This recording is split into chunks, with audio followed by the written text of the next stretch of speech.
Okay, this video is about how functions behave. We don't mean if they behave good or bad. We're not going to punish them. We're talking about how a function increases, decreases, turns around. Those are the basic ideas. And it's helpful to think about a function. We're going to look at this first one. It's a fourth degree polynomial. It's helpful to think about it as if you're the y value and you're moving along this function. So as x moves from left to right, as x increases, you're taking quite a ride. You're the y value. And you're going down and then up and then down and then up. Let's get more specific about what we're trying to talk about. What are we trying to describe? Well, as I'm coming from negative x's, I'm the y value and I am decreasing very fast, until about here, when x is -3, when I start slowing down because I'm going to stop and turn around. And this point where I stop and turn around is called a relative minimum. I was decreasing quickly, but then decreasing less quickly until that turnaround point, right around a value where x was about -2, and I'm hanging at -56 approximately. Then I turn around and I start increasing. And I'm going to go a little faster at first, but then I immediately have to slow down. When x equals 1, I'm at 16. I have to turn around again. This 1/16 is going to be a maximum in this little neighborhood. That's why we call it a relative max. And as soon as I hit that little relative maximum, I'm decreasing again. And I speed up in my decrease, but then I slow down because at around x equals 4, I hit another relative minimum. I stop and turn around 4, -56. But then I start increasing and I speed up and I'm increasing faster and faster forever and ever. And that is what we mean by the behavior of the graph. What is the y doing? When is it increasing? How fast is it going? When is it decreasing? How fast is that going?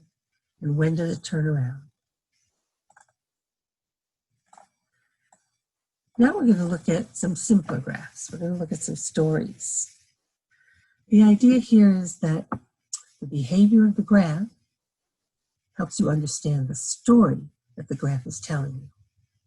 And when you just have lines in your story, it's the slope of the line that tells you the behavior of that line.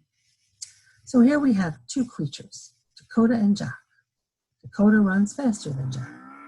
And you can see that because Dakota is reaching a more distant point at the same time.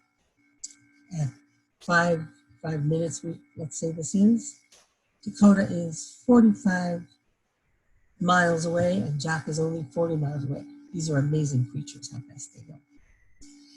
And because Dakota and Jock started at the same time, and Dakota runs faster, notice his slope is higher, the slope being his speed, Dakota wins. There's no point at which Jock has a chance of winning. He's slower. He's slower, and he's constantly slower at the same speed. Dakota is constantly faster at the same speed. So, very easy. Dakota wins. Well, Dakota felt bad about that and decided to give Jock a head start. So Dakota waits 2 minutes and Jock is going first. So at 2 minutes, Jock is further along than Dakota.